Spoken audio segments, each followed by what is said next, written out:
Hello, good morning, everyone, and welcome. It is FPC Radio Live. It's Tuesday, December the 19th, and week 15 is in the books. And look, John, I think, I think, I think, I think there's some problems in Philadelphia. Three losses in a row. Really kind of stumbling down the stretch here. And who would have thunk it, John? But this Eagles team is starting to very much resemble that 10-0 Steelers team from a few years ago that everyone then thought was a fraud. I don't think anyone actually figured that they were actually a legitimate 10-0 team. They stumbled down the stretch. I think they might have finished like 11-5 or whatever it was. They didn't win too many in the second half of the season. I'm not saying that the Eagles are that much of a fraud, but it's getting kind of hard to argue that maybe they just weren't as good as we thought they were, and maybe dismissing, and I'm not saying you were or everyone was, but dismissing the low point differential might have been a mistake. Yeah, I mean, week one, they beat the Patriots 25-20, and part of that was a pick six by Philadelphia. The Patriots played them pretty competitively, especially from about the midpoint of the first quarter towards the end of the third quarter. They were kind of in that game. And you look, they had struggles against Washington, which is not a really good team, even before they decided they were going to go in tank mode. So, yeah, Philadelphia, they were winning games because they have good talent. I think they're pretty well coached. But the problem is when you look back in the offseason, they lost a third of their starters from their Super Bowl runner-up team, and they also lost their two coordinators. That's a lot of talent drain for the Philadelphia Eagles, and it's not always easy to replace those players. And then you look at the offensive line, which over the last 5, 6, 7 years has been one of the best units in football. Those guys are getting older. You know, I mean, if we think Travis Kelce's starting to look old, well, Jason Kelce's his older brother, and plays a more physically demanding position. And yeah, they just never really looked great this year while they were on their way to being 10-1. Yeah, you compare them to the Steelers a couple of years ago, maybe a little bit to the 2019 Patriots who were 8-0 and then went 4-5 down the stretch. And Brady was never really happy. The offense struggled a bit, but they found ways to win because good teams will do that. But yeah, this does not look like a Super Bowl contender right now. Yeah, and I would say the difference though, especially with that 2019 Patriots team, was their offensive personnel looked drastically different week 1 and 2 versus the second half of the season. I mean, there were times where N'Keal Harry was basically your one and top wideout, as opposed to at the beginning of the year, you were at one point, and this is a shot that will live in Patriots lore. But that bench shot where you have basically Edelman, Antonio Brown, Josh Gordon. I mean, at that time, you're sitting there thinking, okay, you just blew out the Dolphins. You're going to roll to probably another Super Bowl. Well, things blew up with Antonio Brown. Surprise, surprise. Injuries happen and such. And again, we know how it ended. But yeah, but with the Eagles, I think I certainly did give them a little bit of a benefit of the doubt because they were coming off a tough Super Bowl loss. And I think being able to even be competitive following a Super Bowl loss is impressive in and of itself. Because we know that the history for most teams is generally you don't have much success if you lose a Super Bowl. I don't know why it is, why that happens, whether it's just trouble getting up again for a season after such a disappointing loss. It could be a personnel purge. Like, again, you mentioned with the Eagles, they've lost a lot of players. But for whatever reason, we're thinking, okay, the Eagles, they're going to grind out some games here. It's impressive that they're continuing to win, despite, again, the general feeling that most of these teams that lose the Super Bowl will stumble a little bit the next year. Well, they're starting to stumble now. And look, this isn't an example of the Cowboys taking the division. They kind of backed into the division lead at this point. And now the Eagles are sitting there thinking, well, we got 3 games to kind of figure it out. And look, at the end of the day, John, we go laugh at this, in almost 8 weeks when the Super Bowl happens, and who knows, maybe the Eagles end up winning it again. And we're sitting there saying, well, see how silly it was to panic over them. But this isn't necessarily a little blip in the road. As you said, they have struggled throughout the season, even when they're winning. Now they're not winning, and these struggles are becoming a little bit more magnified. and it kind of goes back to the quarterback, right? He's not playing at the same level he did last year. He leads all NFL quarterbacks in turnovers, fumbles lost and interceptions. He was horrible last night. He still has A.J. Brown and Devontae Smith. That's as good a pair of receivers as any team in football. His play has regressed. I think, defensively, they didn't put pressure on the quarterback like they did last year, which I can understand because, they were record-setting a year ago. Their secondary is a mess right now, and they're fortunate that their final 3 games are against Giants, Arizona, Giants. I mean, they should win those 3 games, but who knows? I mean, the Giants, up until last week, were somewhat competitive with Tommy Cutlets, who may not play against Philadelphia this coming week. Arizona's kind of always battling teams, and then they end up losing. But Philadelphia should sweep the board, end up 13-4, and that would give them the division, provided the Cowboys lose one of their final games.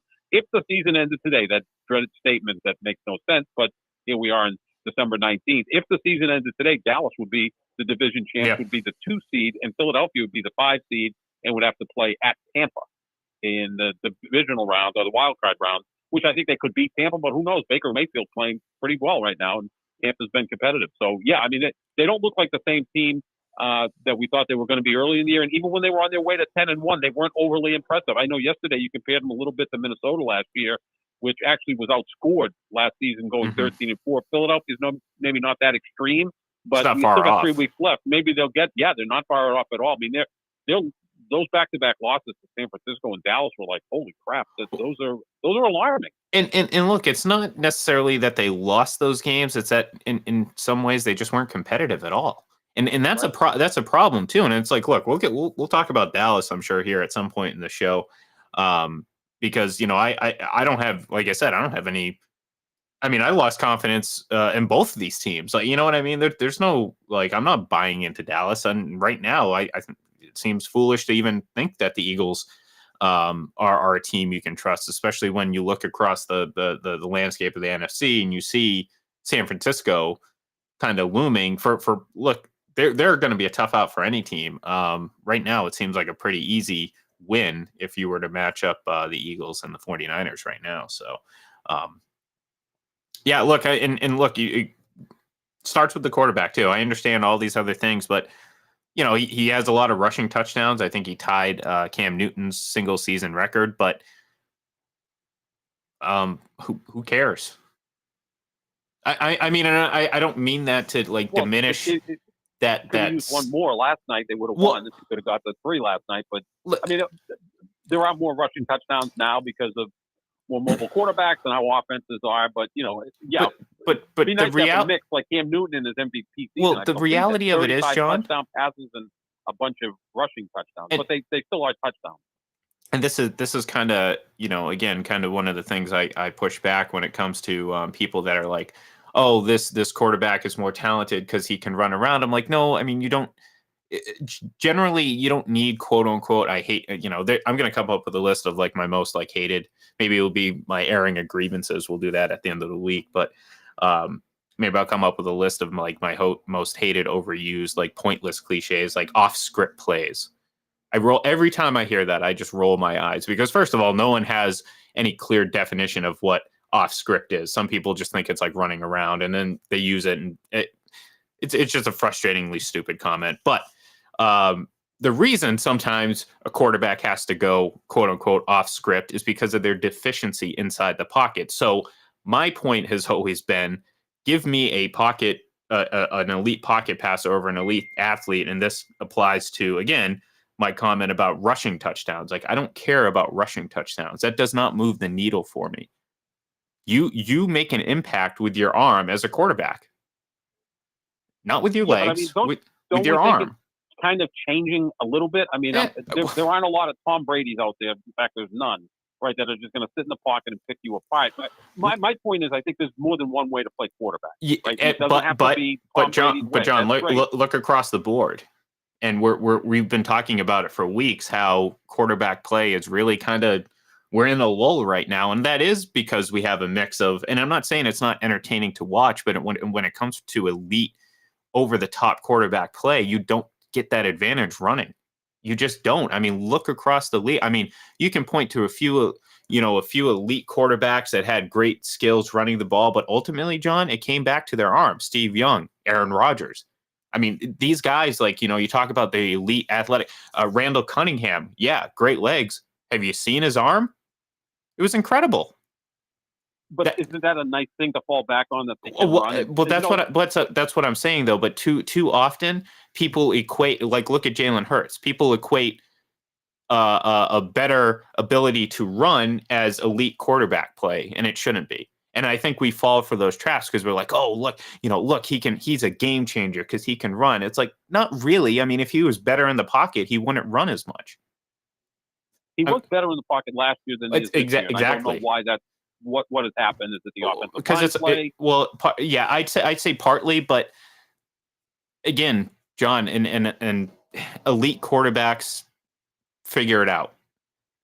And I've been very pro Jalen Hurts, but I think my overall philosophy when it comes to judging these quarterbacks is I'm trying not to overhype guys too soon. And some of the things we heard about Jalen Hurts last year, we're not seeing this year. So what do I weigh? Do I weigh last year as who he is, or do I weigh it this year? So the point is, the sample sizes just aren't big enough to make any sort of definitive proclamation. Oh, Jalen Hurts is an elite quarterback.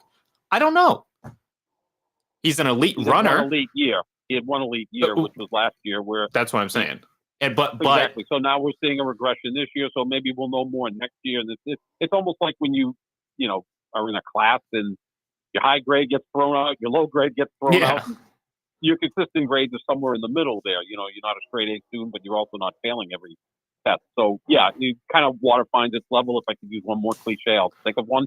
But yeah, that's pretty much it. And that's when you become consistent, right? Where you put up the same numbers or close to the same numbers every single year, rather than these tremendous highs and really alarming lows. Yeah, and it's not even necessarily about the numbers, John. It's about consistent. Like, quarterback play is so much more than just numbers. You can't, again, it's silly to sit there and compare it, because as much as every touchdown is technically created equal by the points that you get out of it, they're not. Like, if you put up 3 touchdowns down 35 points, I don't care. Why should that move me? You know what I'm saying?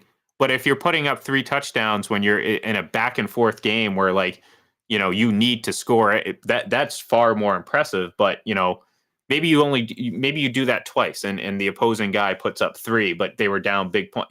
Why should I care more about the guy who throws 3 touchdowns? So stats aren't necessarily a thing. It's consistency, it's accuracy, and it's smart quarterback play. Something that we're just not seeing consistently across the board, because, look at Josh Allen. And again, I think we might talk about the Bills here shortly. We're going to give our top 5 teams, and maybe they might seep into one of ours. But look at the Bills. I mean, Josh Allen, by all accounts, you would sit there and say, wow, this guy's something, but just dumb quarterback play at times. Too often, let's put it that way. Too many bad turnovers. And it's like, that's what's holding him back from being a guy that you might consider elite. But you're seeing that more and more across the board. Generally, you see that from mediocre quarterbacks, not guys you would put in the upper echelon, because, well, by virtue of just what's in the league right now, Josh Allen is in the upper echelon of quarterbacks. Yeah, correct? Oh, yeah, without question. Yeah. Just like we have to give a top 5 today, and I don't even think there's 3 teams that should qualify for the top 5, but we've got to kind of filling out a rotation in baseball. Like I've always said, well, it's a little bit different now in baseball because starters don't pitch deep into games, but every team has a number 1 starter. Not every team has an ace. Right. And we kind of see that with the quarterback position now, where, guys that we think are the 4th or 5th best quarterback have these ups and downs. I do think defenses are better now. I really do. I mean, the pass rushing rushers are much better than they used to be. The offensive line play is deteriorated. I think defensive coordinators are essentially teasing quarterbacks to go on these long drives, right? 10, 12 plays. Well, the guy who was greatest at that was Tom Brady, obviously the greatest quarterback ever, but he was a master of the 10, 12 play drive. He would take what you gave him, and next thing you know, he's in the end zone. And Aaron Rodgers is pretty good at that too. He would check down, make the right play. The younger guys are going to have to learn that. And I think Mahomes has, done a pretty good enough job with that. They've won a couple of Super Bowls, and they're still 9-5. But the younger guys are going to have to learn that I've got a howitzer, right? I can throw a ball through a wall. Well, that does you no good if the three defenders around the Right. wide receiver. So take the check down. So I think they have to learn kind of that. And this happens in sports all the time. Is defenses adjust, so now the offenses have to adjust, and it goes back and forth. Oh sure, oh sure, absolutely. But yeah, no, look, I think this is gonna create a interesting postseason. Let's put it that way. As much as Sure. we have a lot of questions with a lot of these teams. That's kind of the common theme, which means, well, it might be a little unpredictable what we see here in a few weeks. So, all right, let's attempt to give our top 5 teams before we take it, because you're right. This was kind of hard. I think maybe the top 3 were fairly obvious, maybe in different rankings, or at least a pretty easy case to make. But my number 5 team, and I just mentioned actually, the Buffalo Bills. 8-6. We kind of wrote them off a couple weeks ago, but all of a sudden they're starting to win big games against the other elite teams in the league, and we just knocked Philadelphia for underperforming. We've killed Dallas. Dallas and Miami are like 1-12 against teams above 500 this season, John. That's incredible. That's incredible. That is incredible. So we've knocked those teams all year for not being able to win against good teams. And here's Buffalo at the end of the year beating some of the best teams in the league. And I know I just sat there and Josh Allen's biggest flaw is the boneheaded mistake in the turnovers. But he is by far and away the leader in total touchdowns this season. I think he's like 7 or 8 clear of the next guy because he has an absurd number of rushing touchdowns to go along with his passing and touchdowns. So right now, it's hard. I think Buffalo being the number 5 team right now in the league is if you're going to ask me who's playing the best football in the AFC, well, maybe it's Baltimore and Buffalo. Yeah, no, they're playing really well. I mean, what they did to Dallas was pretty impressive on Sunday, and then winning in Kansas City the week before. And I was impressed with a loss against Philadelphia because they went toe-to-toe with the Eagles. At that point, only had 1 loss. So, yeah, they're trending in the right direction. Number 5 for me is the Kansas City Chiefs, 9-5. They haven't always looked impressive, but again, we're putting 5 teams into this, and they still at least have the history on their side of they know how to win games, even if it's not that impressive. So I have Kansas City at number 5. All right, my number 4 team, the Miami Dolphins, and I'm not really convinced.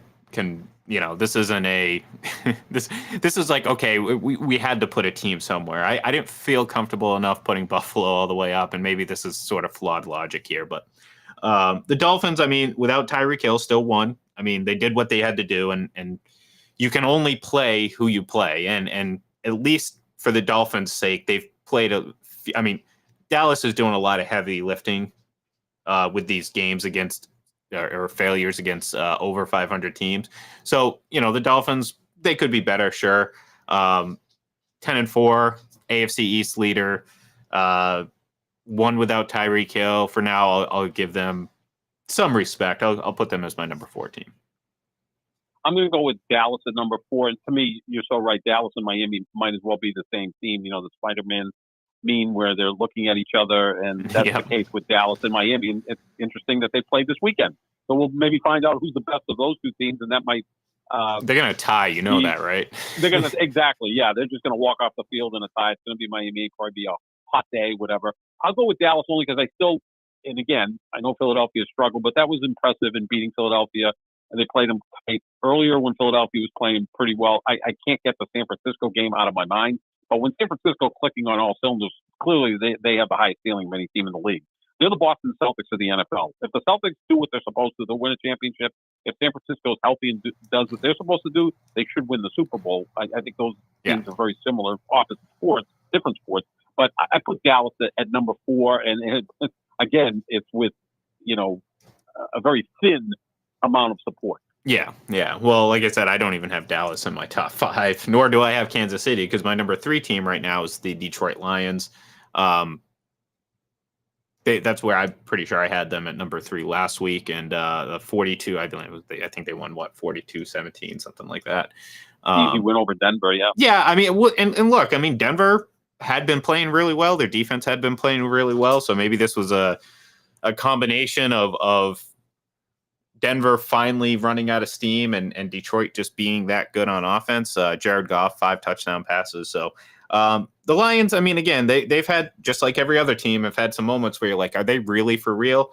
I'm still not terribly convinced. Like, I'm not convinced about pretty much every team in this league except for San Francisco. But for now, number 3, the Detroit Lions. I have the Buffalo Bills at number 3, which is an odd choice considering that right now, if the season ended today, that dreaded statement, they wouldn't even qualify for the playoffs. So I think they're trending in the right direction. They've got the Chargers this week, the Patriots the following week, and then maybe they can win the division if they beat Miami and Miami loses another game going into the final week of the season. So again, when they're on point, they're very impressive, right? The quarterback's awesome. The offensive scheme seems to be good, especially since they switched coordinators and went with Joe Brady as the offensive coordinator after getting rid of Ken Dorsey. Brady. Well, he was also Joe Burrow's offensive coordinator at LSU. Maybe it's just something in the name, just saying, Could be, yes, the Brady Bunch. Yeah. Well, I mean, I probably could have been the offensive coordinator at LSU that year because you had Joe Burrow throwing to Jamar Chase and Justin Jefferson, which is, that's pretty scary. I don't think we'll ever see another combination of quarterback and 2 receivers on the same team quite like that. Yeah, that was that's extreme. That was something. Yeah, I mean, they would have scored 70 points a game if they really felt like it. So, yeah, I've got Buffalo there. And again, we see these teams, at least I'm so old, I can remember certain teams who kind of were disappointing for 2/3 of the season and then got hot at the right moment, kind of like the Giants in 07 and 11. I'll go back before you were even born. To be real quick, the LA Rams in the 70s were like this powerhouse team that would have like 9 Pro Bowlers and would always lose in the divisional round or the NFC Championship game, and they were complete underachievers. 1979, they sneak in the playoffs at 9-7, and they get to the Super Bowl and play the Steelers pretty competitively. Sometimes when you're not expected to win, the pressure's off, and that might be the case with Buffalo. So I have them at number 3. I was going to say, short of 2021, that sounds exactly like the LA Rams of today, too. True. I mean, really. I mean, I'm not going to sit there and knock them because ultimately they did win a Super Bowl, but and somewhat coincidentally, they're kind of flying under the radar now at 7-7. Yeah. So it's going to be interesting to see how that plays out. Maybe history repeats itself. Although I don't think the Steelers are going to be their competitor, their opponent if they make it. Maybe the Browns. Who knows the way they're playing, or Jake Browning led Bengals. You never know. So all right, number 2 team for me, Baltimore Ravens. Not currently the number 1 seed in the AFC. Again, kind of the best of the mediocre. And I'm not saying that as an insult. It's just more of a broader look at the conference in general. The Ravens right now, playing good team football. I've said it before. They don't do anything necessarily the best in the league, but they may be the most balanced. And that might be enough to win out in the AFC this year. So number 2 for me, Baltimore Ravens. Same for me. And the thing that I think separates the top 2 teams, which we're both going to agree at San Francisco at number 1, is they really haven't had bad losses. Dallas has had bad losses. Philadelphia's had bad losses. Kansas City really hasn't had a bad loss, but they haven't had necessarily the most impressive wins either, whereas San Francisco and Baltimore. I don't know. I think they've had, they've lost to Denver. They've lost to. Not the way Dallas lost to Buffalo. No, but still not. But those aren't good Those aren't true. Right. Those are bad losses. So yeah, I mean, some of the losses, they lost a close game to Buffalo, a close game to Detroit. So they were kind of in the games at least. With San Francisco and Baltimore, even their losses, they're in the game. And again, San Francisco had a ton of injuries during that 3-game losing streak, and that can explain a lot. Again, if they're healthy, they should be the betting favorite to win this thing. Mm-hmm. They're just the best team in football. That offense, if healthy, is going to put up in the 30s. I mean, almost every week, and their defense is certainly good enough to keep teams in the teens. It sounds to me like they're the best team in football, so I have them at 1, and also Baltimore 2. Yeah, and of course I have them at 1 too, and that's the thing too. It could be 1 week it's Deebo Samuel, the other every week it's Christian McCaffrey, but it could be George Kittle 1 week, and then Brandon Ayuk may have 8, 9, 10 catches one day. So it's they can slice and dice you up quite a bit, and they have a quarterback that's performing. That's the thing. At the end of the day, you still need the quarterback to get you the ball, and the quarterback's doing a great job of that. So, all right. Well, that's gonna do it for us. We will be back on Thursday. We'll kind of get ready for Thursday Night Football. That should be fun. And like I said, end of the week, maybe, with Festivus coming up on Saturday, maybe we'll air some grievances. And I can tell you that as it is every year, the shootout in the NHL will be at the top of my list. So thank you everyone for tuning in, and we'll talk to you then.